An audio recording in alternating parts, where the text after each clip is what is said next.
Mais on oublie le football sans transition, comme on disait à une époque au journal de 20h dans ces cas-là. Et on va revenir à l'affaire Depardieu et plus généralement à la cancel culture. On accueille pour en parler Cécile Delarue. Vous êtes journaliste, vous êtes aussi l'une des plaignantes dans l'affaire PPDA. Merci d'avoir accepté notre invitation. Et Candice Mahou, chef du service culture pour BFM TV. On a pu contacter, concernant le cas Gérard Depardieu, le directeur du cinéma et des fictions chez France Télévisions. Voilà ce qu'il nous dit. Des films avec Gérard Depardieu continueront d'être achetés et diffusés, en tout cas sur France Télévisions. Peut-être qu'on peut voir les propos de Manuel Alduy. Nous avons d'ailleurs plusieurs chefs-d'œuvre à diffuser. On ne censure pas les œuvres, mais monter un nouveau film sur le nom de Depardieu paraît très difficile. Donc, il dit qu'il y aura bien toujours des films de Gérard Depardieu diffusés. D'ailleurs, le film Illusion perdue de Xavier Giannoli sera bien diffusé ce dimanche soir sur France 2 avec Gérard Depardieu au casting, même s'il n'a pas le rôle principal. Est-ce que ça, c'est une bonne chose selon vous, Cécile Delarue? De quoi, qu'on montre des films avec Gérard Depardieu dedans? Oui, qu'on continue à les montrer. Mais, ouais. De toute façon, on se retrouve dans une situation très compliquée dans le cinéma français. C'est que Gérard Depardieu a fait tellement de films que c'est très compliqué si on devait censurer tous les films dans lesquels Gérard Depardieu a joué, on n'aurait plus grand-chose à montrer. Mais sur l'idée de continuer à diffuser des films de Gérard Depardieu. Dommage de ne plus diffuser le Cyrano de Rapneau, par exemple. Mais même magnifique. Les illusions perdues. Hein. On peut faire le dernier métro. Alors, le dernier métro, par exemple, va passer, je crois, prochainement aussi sur France Télé. Oui, en fait, ce qu'ils expliquent, c'est qu'ils vont pas. Ils ont mis une pause, ils ont tout mis en pause. Ils essaient d'arrêter un petit peu la façon de mettre. En tout cas, ils ne rendent plus hommage à Depardieu. Ils évitent de mettre ces films en avant et ils essaient surtout dans les films qu'ensuite ils vont produire ou pas. En tout cas, de demander aux producteurs de vérifier à ce que les conditions de tournage soient respectées. C'est-à-dire que la sécurité des personnes qui travaillent sur les plateaux avec Gérard Depardieu soit respectée. Et c'est ça, pour moi, le problème. Le problème, c'est pas d'essayer d'annuler un film, de brûler des bibliothèques, ça, c'est la cancel culture. C'est ça, la cancel culture. Oui, mais c'est pas la cancel culture. Qu'est-ce que c'est? Est-ce qu'il y a un seul... Enfin, qui a été cancel? Est-ce que vous avez une seule personne française à me donner comme nom de personne qui aurait pu être cancel? En France, voilà. Non. Pour le coup, moi, je fais partie d'une liste de plaignantes qui en a plus de 45 contre une même personne qui s'appelle Patrick Poivre d'Arvor. Il n'a pas été cancel. Il n'a même pas été mis en examen. Bérénice Levet. Non, mais on ne peut pas dire cela. Il est évident que ça les disqualifie et que ça les dégrade. Qu'est-ce qui dégrade quoi? Gérard Depardieu, désormais, ne tournera plus. Oui, c'est terminé. C'est une évidence. Ne nous racontons pas d'histoire. Vous savez, moi, bon, alors, évidemment, la version ce matin, c'était que France 2 ne diffuserait plus de films. Si véritablement... C'est pas le cas. C'est pas le cas. Mais sinon, je pensais quand même à cette formule de François Truffaut lorsqu'il tourne... Lorsque va sortir sur les écrans L'homme qui aimait les femmes et il écrit à Charles Denner et il évoque ce qu'il appelle une atmosphère servilement féministe. Notre époque, et le pauvre François Truffaut, en 72-73, n'avait rien vu. Notre époque est quand même extrêmement, notre présent est extrêmement servilement féministe. Servilement, mais servile à quoi? Oui, en fait, là, on se retrouve juste, si vous voulez, avec des... Moi, ce que je demande ne nous regarde pas, ces affaires. Ça ne nous regarde pas. Non, les accusations qui sont portées contre Gérard Depardieu devraient rester dans l'enceinte des tribunaux et non pas portées à la connaissance publique. C'est quelque chose de différent. Ça n'a rien à voir. Elles pourraient. Pardon, excusez-moi. Elles pourraient rester effectivement être moins portées sur la place publique, mais pour autant exister et pour autant mettre en pause le temps de s'assurer que les gens soient en sécurité sur un tournage, mettre en pause les tournages. Oui. On n'a pas dit que. Moi, je vois même pas comment. Pardonnez-moi, je finis juste. France Inter, à nous Grimbert, dans la matinale de France Inter, venant pleurnicher sur le personnage. Pleurnicher, c'est terrible ce terme que vous utilisez. Non, c'est beaucoup de mépris. C'est beaucoup de mépris pour une femme qui quand même qui a subi une agression sexuelle. Expliqué aussi la façon dont elle s'était comportée pendant le tournage de Volet Vert, où elle arrivait avec chaque matin enfin chaque matin, elle arrivait avec des scènes qu'elle avait écrites et elle disait ça, je tiens absolument à ce que cette scène soit tournée exclusivement par moi avec Gérard Depardieu. Donc elle dit pourquoi il y a 1 an et demi, elle tenait encore, elle avait encore cette attitude. Donc, mais je crois qu'on n'est pas, c'est pas du tout ça le problème. Non, mais pardon, là, j'interviens juste. C'est vrai que sur le cas d'Anouk Grimbert, c'est quand même, là je rejoins.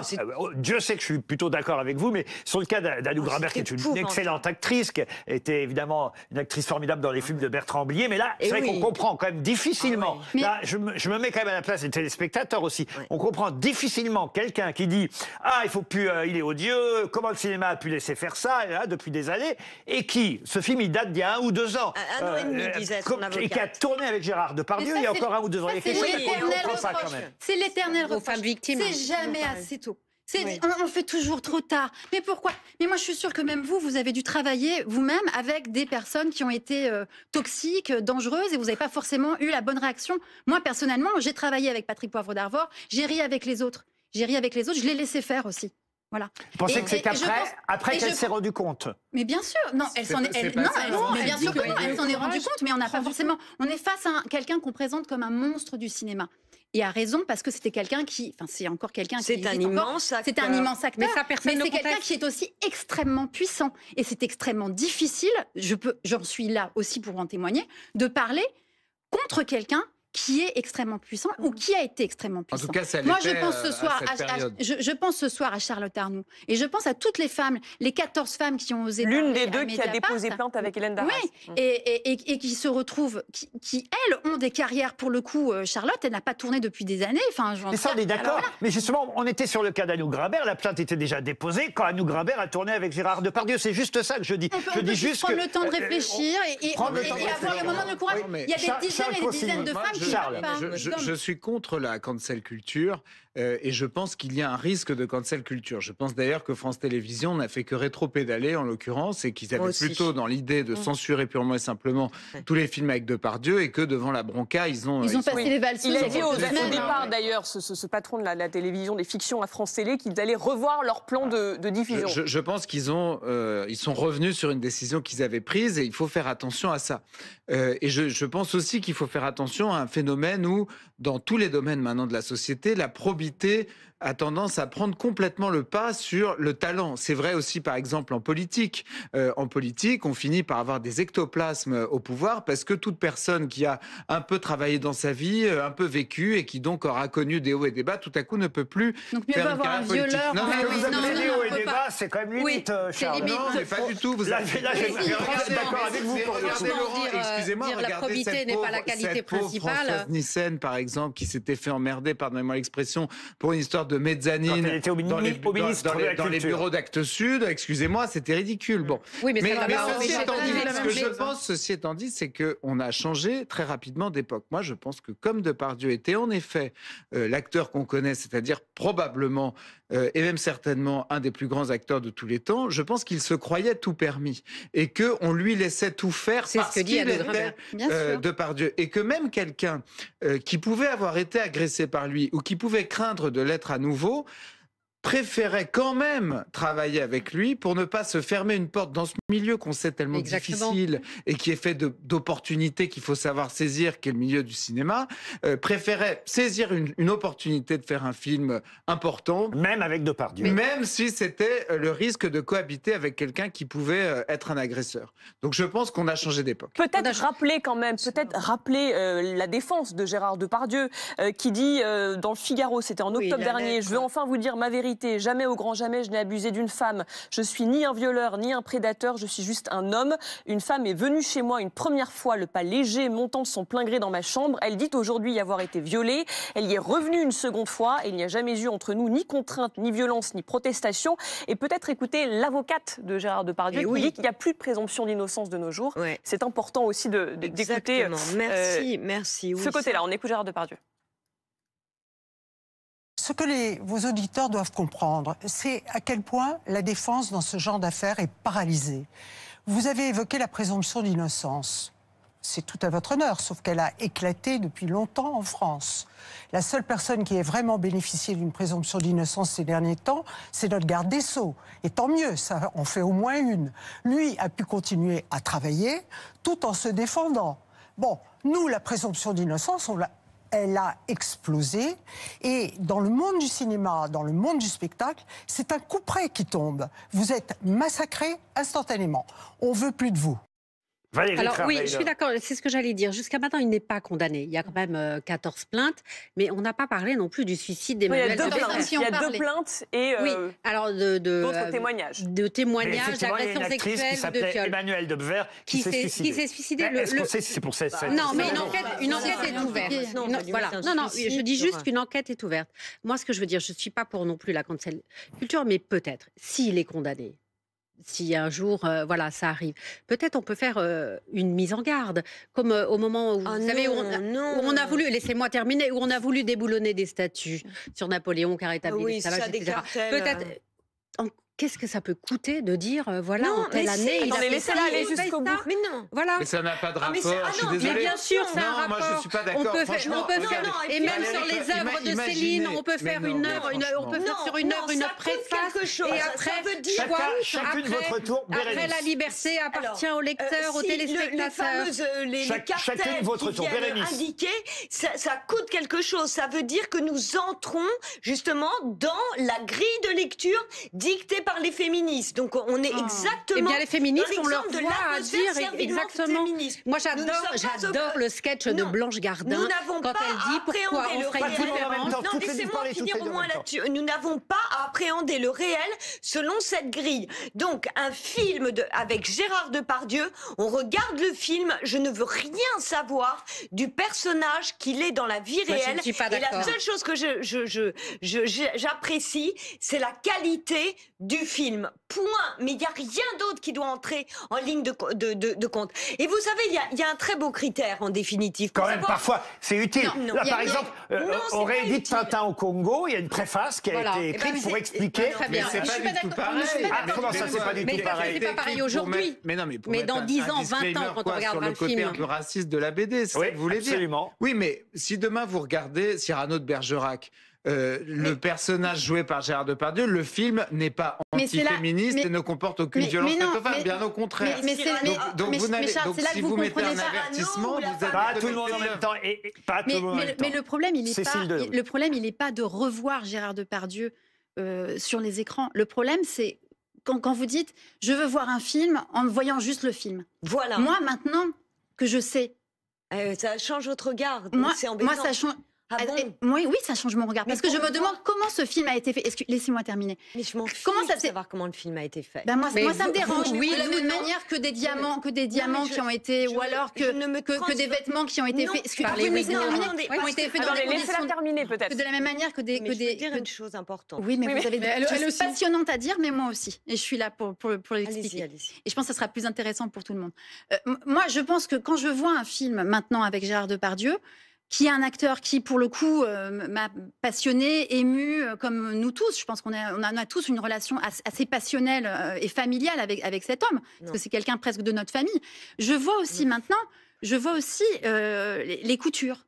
Voilà. Et je peux imaginer de la même manière, comment s'est passé le tournage ? Qui est-ce qui l'a agressé ? Il y a des dizaines de témoignages.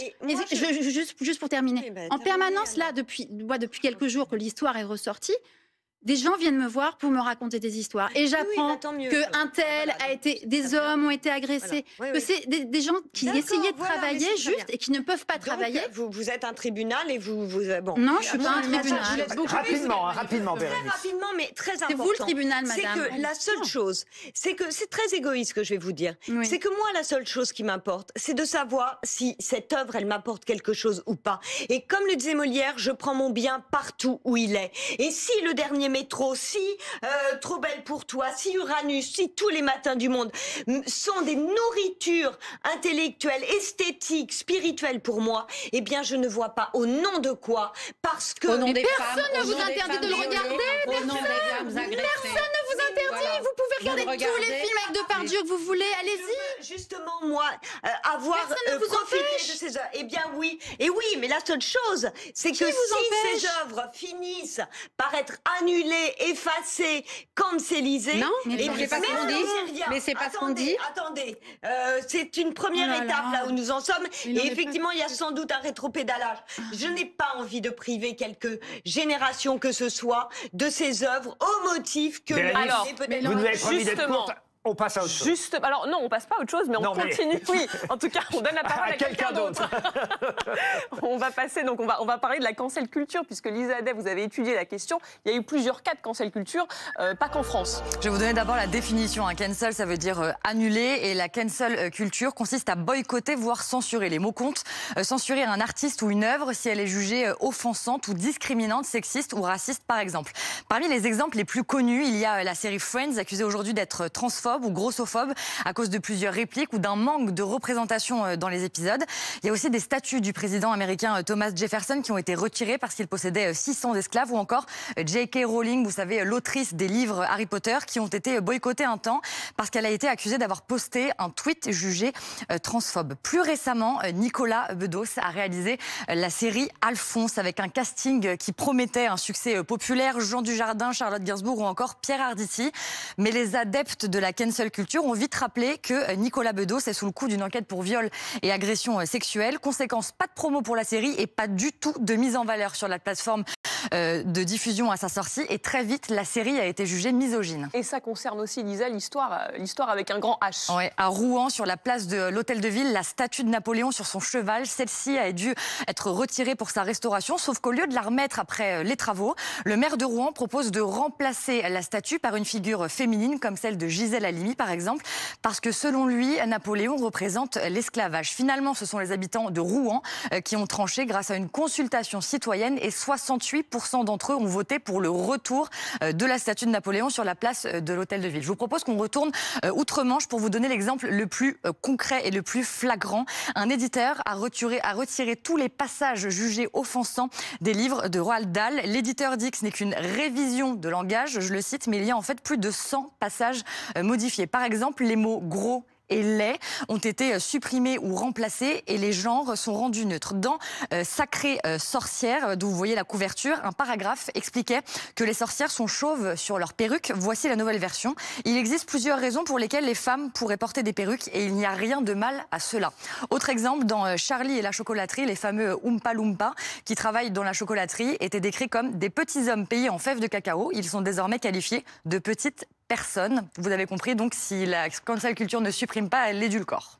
Ça me rassure de savoir qu'à Rouen, quand même, les Rouennais ont finalement opté pour garder Napoléon. Et puis Gallimard ne retravaillera pas, en revanche, les traductions des Roald Dahl. Même si l'idée de faire une statue, parce que je crois que c'était ça aussi le projet, à Gisèle Halimi, est une formidable idée, mais l'un n'empêche pas l'autre. On peut garder Napoléon et mettre une statue pour Gisèle Halimi, elle le mérite quelque part dans la ville. Franchement, on devient fou quand même. Non, vous n'êtes pas d'accord avec ça ? Non, je ne pense pas qu'on devient fou, je pense qu'on est dans un moment formidable où on se met à réfléchir. Quand on enlève les statues de Napoléon. Non, mais c'est pas ça. C'est qu'on essaie de réfléchir à qui on est, qu'est-ce qu'on veut construire pour l'avenir, comment on a envie de vivre tous ensemble. Un être humain. Et puis les héros d'hier ne sont pas forcément ceux d'aujourd'hui, donc on a le droit d'avoir de nouveaux héros et surtout de nouvelles héroïnes. Moi, si vous voulez, temporel, historique, la ville de Rouen célèbre au travers de cette statue un moment important de la venue de Napoléon à Rouen. Bien sûr, et donc, mais on peut préciser. Le monde n'est pas avec nous. Il y a vous pouvez quand même pas être favorable à la réécriture a posteriori de certaines œuvres, comme ça a été le cas là de ce qu'on nous a décrit pour Roald Dahl. Je pense aussi au livre Les Dix Petits Nègres qui est devenu Ils étaient 10. Cette histoire. Je peux tout parce qu'on est libre. Cette histoire de femmes chauves. Hein? Non, je dis je peux tout parce qu'on est libre, on a le droit de tout penser. Non, je le pense pas. Même Friends, considérer que Friends est grossophobe ou transphobe. Moi, ce que j'aimerais surtout surtout, c'est interroger cette question de la cancel culture, là, qui obsède, qui fait peur. En fait, cette espèce de peur de changement. Mais vous voyez bien qu'on devient quand même, tout ça devient très édulcoré. Est-ce que vous pensez, par exemple, qu'un film aussi génial que La Cage aux folles pourrait exister de la même manière aujourd'hui? On le jugerait homophobe, sans doute, ce film. Est-ce que le personnage de Christian Clavier dans Le Père Noël est une ordure, on ne le jugerait pas transphobe? Et donc, qu'est-ce qu'on fait aujourd'hui?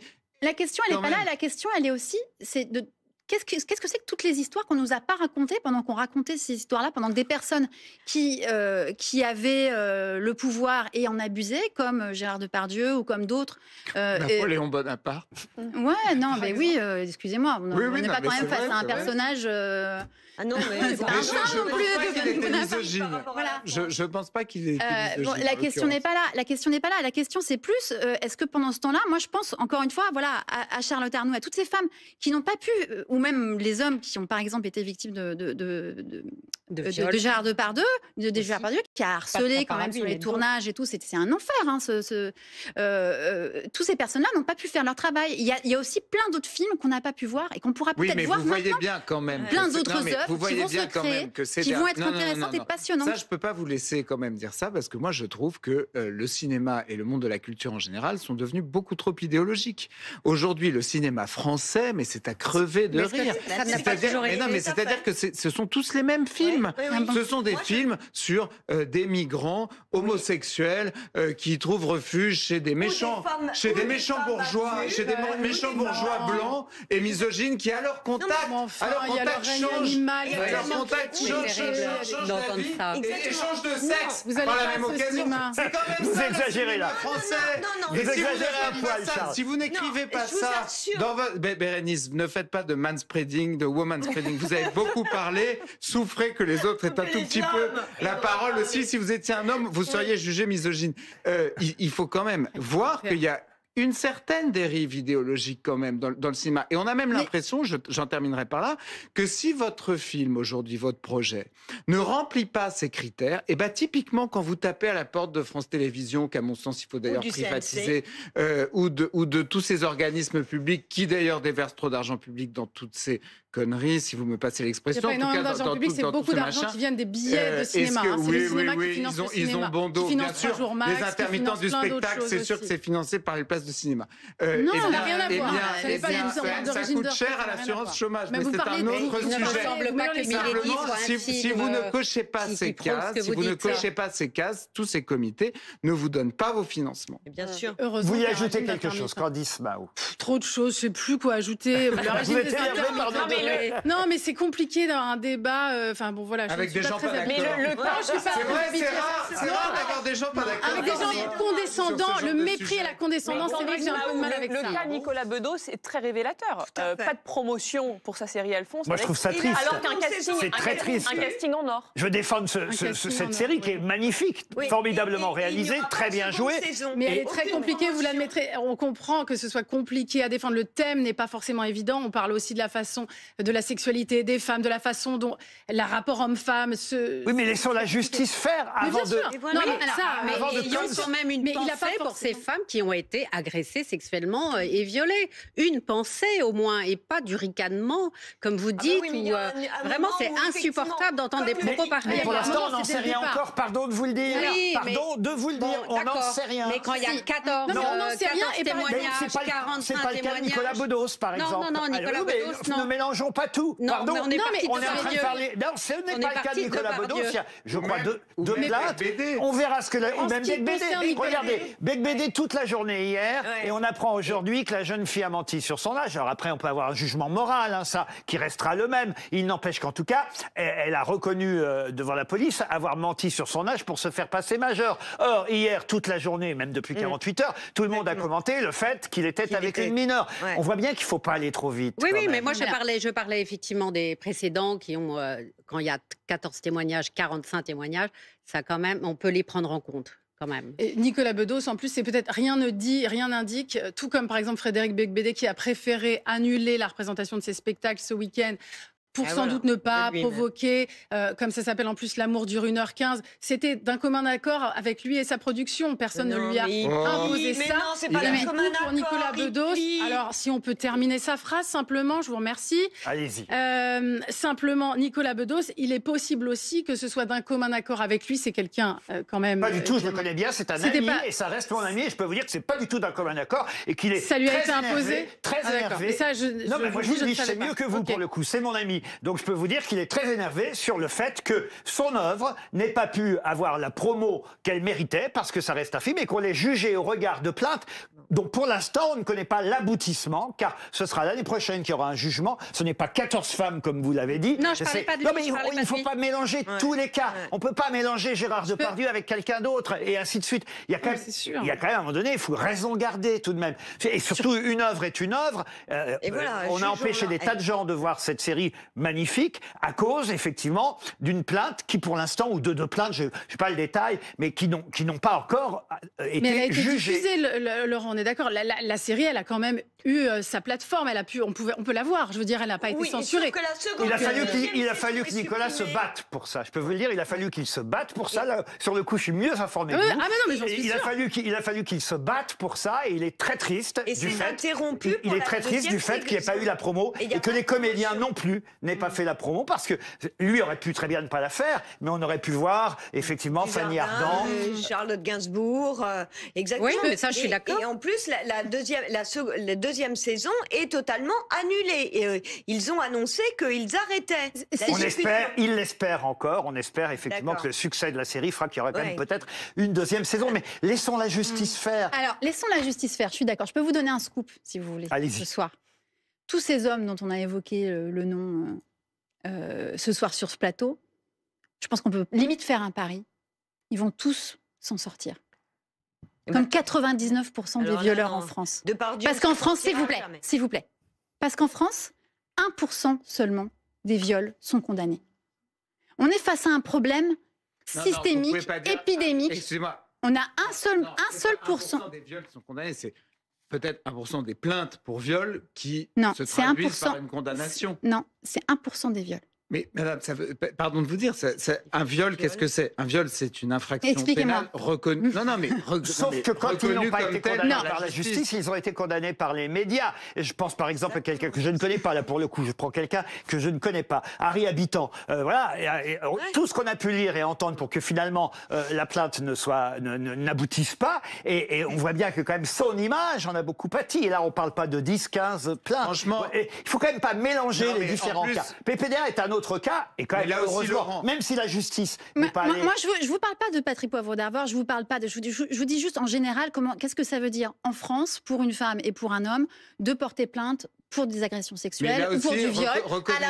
À la fin, on est face à un système qui n'arrive pas à trouver une solution, qui n'arrive pas... Reconnaissez, moi, je suis avocat pénaliste. Mais non, vous voyez bien, on a de plus en plus... je vois la chose de près. La justice aussi a beaucoup évolué là-dessus, et elle ne jette plus le même regard sur les plaintes qui sont déposées. Les chiffres sont toujours les mêmes, ça ne change pas. Hein. On est toujours à la même situation, ça ne change pas. Ça ne change pas. Les féminicides augmentent, on est toujours face à la même situation. En tout cas, j'ai beaucoup de cas dans lesquels, franchement, les indices du viol seraient discutables, et où quand on est en défense, on est parfois surpris sur ce qui est considéré comme suffisant, notamment pour placer quelqu'un en détention provisoire dans le cadre d'une enquête ou pour le mettre en examen. Et ça, je pense que c'est quand même, là aussi, un changement d'époque.